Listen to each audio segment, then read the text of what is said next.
জয় বাংলা, জিতবে আবার নৌকা। তারা যদি আবারও এই ডাকসু নির্বাচনে জিতে আসে, ওরা কিন্তু আওয়ামী লীগকে ছাত্রলীগকে ফিরিয়ে আনবে।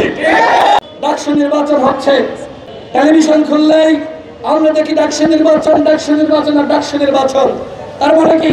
তার মানে নির্বাচন নিয়ে এদেশের মানুষের আনন্দ উৎফুল্লতা রয়েছে।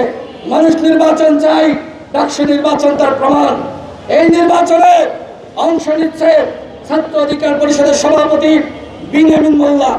আমি চ্যালেঞ্জ করে বলতে পারি, যারা অংশ নিচ্ছে তাদের মধ্যে সবথেকে সংগ্রামী, ত্যাগী, নির্যাতিত, নিপীড়িত বিনিয়ামিন মোল্লা, যাকে কন্ডেম ছেলে 6 মাস বন্দী করে রেখে নির্যাতন করা হয়েছে, সূর্যের আলো দেখতে দেওয়া হয়নি, এই প্রাকৃতিক বাতাস, সেই বাতাস গ্রহণ করার সুযোগ দেওয়া হয়নি, যাকে চারবার গ্রেফতার করা হয়েছে, যে 11টি মামলার আসামি, যে কখনো ওই ছাত্রলীগের নামে, জয় বাংলার নামে নৌকা নৌকা স্লোগান দিয়ে কখনোই পিছনে আওয়ামী লীগের সাথে আঘাত করে নাই, ছাত্রলীগের সাথে আঘাত করে নাই, সবসময় সংগ্রামী ছিল।